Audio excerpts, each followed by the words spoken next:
샬롬. 오늘도 하나님 말씀 앞에 나오신 여러분 환영합니다. 우리 함께 기도하도록 하겠습니다. 하나님, 오늘도 우리에게 귀한 하나님의 말씀 주시니 감사합니다.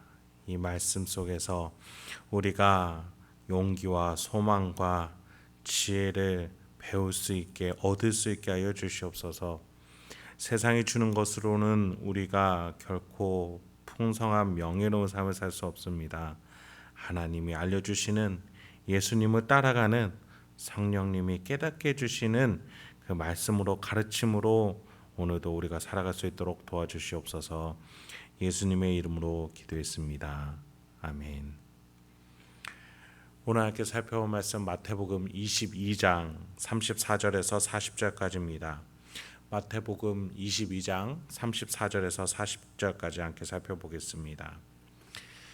오늘도 우리를 명예로운 인생으로 인도해 주시는 우리 주님을 찬양합니다. 예루살렘의 왕이자 또 심판자, 재판관으로서 예수님이 오셔서 성전을 뒤엎으시고 또 말씀 교사들을 가르치시고 지탄하셨습니다. 특히 바리새인과 사두개인이 각각 하나님의 말씀을 제멋대로 자신의 교파에 유리하게끔 해석하고 적용하고 또 사람들에게 그런 가르침을 가르쳤던 것을 지적하셨어요. 하나님의 본뜻을 왜곡하지 말라는 것이었죠. 그런 가운데 예수님께 한 사람이 진지한 가르침을 얻고자 다가옵니다. 34절부터 36절입니다. 예수께서 사두개인들로 대답할 수 없게 하셨다 함을 바리새인들이 듣고 모였는데 그 중에 한 율법사가 예수를 시험하여 묻되 선생님, 율법 중에서 어느 계명이 크니까? 그가 질문을 던진 것에 대해서 마태는 시험하여 라고 썼는데 이것은 악의적인 태도보다는 예수님의 지혜를 진중하게 받아들여 대화를 청하는 모습이라고 볼 수가 있습니다. 그런데 그의 질문이 무엇이었습니까? 가장 큰 계명이 무엇이냐라는 것이었습니다. 우리가 법을 논할 때에 어떤 것이 더 상위법이냐라는 것을 따지기도 합니다. 한 상황을 두고 어떤 기준으로 어떻게 판단해야 되는가를 생각하기 위해서죠. 그래서 헌법재판소가 가장 큰 권위를 가지고 어떤 법이 충돌할 때에 그것이 위헌인지 합헌인지 따져주기도 하죠. 그런 의미에서 이 율법사는 예수님께 우리가 살아가는 상황 속에서 어떤 법들이 충돌되기도 하고 모순되기도 하는 것 같다. 그런데 그럴 때 가장 상위법, 어떤 법에서도 충돌되지 않고 절대적인 법은 무엇이겠느냐? 율법 가운데, 하나님의 법 가운데 어떤 것이 가장 크냐라고 묻는 것이지요. 단순한 질문 같아요. 그러나 율법 전문가인 예수님과 율법사 사이에서는, 이 전문가들 사이에서는 가장 심오하고 본질적인 질문이 아닐 수 없는 겁니다. 그러면 예수님은 뭐라고 답하셨을까요? 이해를 돕기 위해서 마지막 절 40절부터 살펴보겠습니다. 이 두 계명이 온 율법과 선지자의 강령이니라. 율법사가 묻기로는 어떤 계명이 가장 크냐라고 물었던 그 질문에는 하나의 계명을 한번 뽑아 보십시오라는 질문이 담겨져 있는 것 같습니다. 그런데 예수님은 두 가지의 계명이라고 말씀하세요. 그러면서 그 뒤에 온 율법과 선지자의 강령, 그러니까 구약 성경 전체가 강력하게 주장하고 있는 것, 이 두 가지가 가장 큰 법이다라고 말씀하고 계시는 거예요. 그렇다면 이 두 가지 법은 서로에게 상위법이 될 수 없다는 의미인가? 이런 질문을 들게 됩니다. 왜 이렇게 예수님은 애매하게 말씀하시는 걸까요? 그런데 예수님은 이 두 개의 율법이 가장 크다라고 말씀하시면서 온 율법과 선지자의 강령이라는 표현을 하셨죠. 지금 모여있는 사람들이 누굽니까? 바리새인들, 사두개인, 대제사장, 서기관, 율법사들. 율법에 관한 전문가들이 다 모여 있어요. 구약 성경을 달달 외는 사람들이 바로 이러한 사람들입니다. 그들에게 모세의 가르침, 위대한 다윗과 솔로몬의 지혜, 믿음의 선진 아브라함의 일생, 하나님의 선지자들의 메시지가 담겨 있는 이 구약 성경이 동일하게 말하고 있는 것이 두 가지다. 이것은 서로 충돌되지 않고 함께 해야 하는 것이다. 이런 말씀을 해주시는 거예요. 공존해야 하는 이 꼭 두 가지 법을 가지고 있어야 된다라는 말씀하시죠. 그러면 그 계명을 뭐라고 소개하십니까? 37절부터 39절입니다.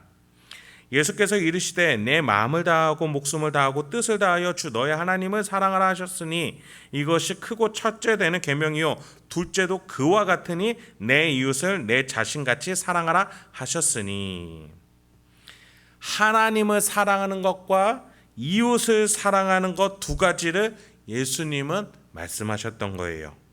이 두 가지 율법은 서로 공존하고 함께 해야 된다는 겁니다. 어느 것 하나만 있어서는 안 된다는 거예요. 하나님을 사랑하는 자는 이웃도 사랑하는 자라는 거예요. 이웃을 사랑하지 못하면서 하나님만 사랑할 수 없다라고 지금 율법 전문가들에게 말하고 있는 것이죠. 39절에서 예수님은 둘째도 그와 같으니 라고 말씀하시면서 하나님을 사랑함과 같이 이웃도 사랑하는 것이 중요하다, 가장 큰 계명이다 라고 말씀하시는 거예요. 그런데 여기서 우리가 오해해서는 안 됩니다. 이웃을 사랑하는 것이 하나님을 사랑하는 것 위에 있을 수는 없습니다. 하나님을 사랑하는 자가 이웃을 사랑하게 되는 거예요. 이웃을 사랑하다 보면 하나님을 사랑하는 것, 그거는 불가하죠. 하나님을 사랑하니 이웃을 사랑하게 된다는 거예요. 이 두 가지가 같이 있어야 된다는 거예요. 첫째는 하나님 사랑, 둘째는 이웃 사랑인데 이것이 같이 있어야 된다. 이것이 가장 큰 계명이다. 예수님은 말씀해 주신 겁니다. 누구에게요? 말씀 전문가들에게요. 왜요? 너희들은 왜 그렇게 하지 못하느냐는 거예요.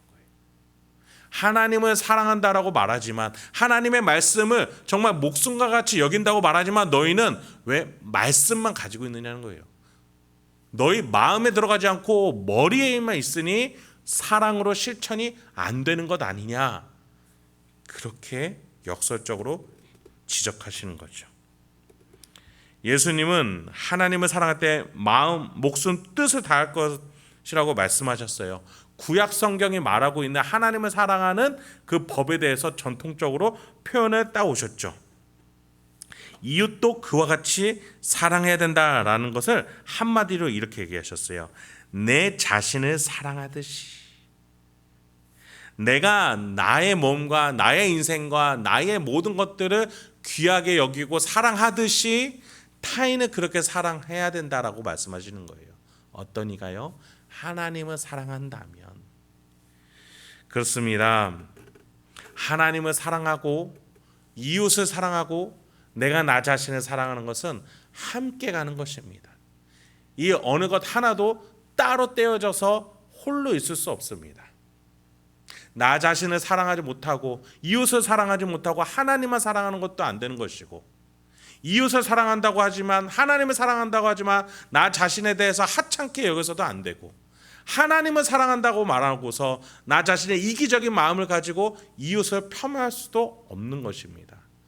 우리는 하나님이 만들어주신 나 자신을 사랑하고 똑같이 하나님이 만들어주신 이웃을 사랑할 수 있어야 합니다. 그것이 하나님을 진정으로 사랑하는 자의 실천되는 모습이라는 것이죠.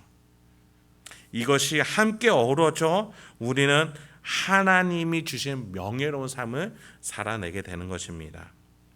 그렇습니다. 오늘도 나의 욕망과 나의 주장과 내 선택으로만 살아가려는 그것을 잠시 내려놓고 하나님의 뜻으로 하나님을 사랑하고 하나님의 방향대로 이웃을 사랑하며 하나님이 베풀어 주신 은혜로 나 자신을 사랑할 줄 아는, 그렇게 해서 하나님이 주신 이 명예로운 삶, 이것을 살아낼 줄 아는 저와 여러분이 되길 소망합니다. 오늘도 그렇게 명예로운 삶을 누리시길 주님의 이름으로 축원드립니다. 함께 기도하겠습니다. 하나님, 오늘도 우리에게 귀한 하나님의 말씀 주시니 감사합니다. 이 말씀을 통해서 오늘도 내가 세상의 것들로 또 거짓말로 유혹으로 좌우로 흔들리지 않게 하여 주시옵소서.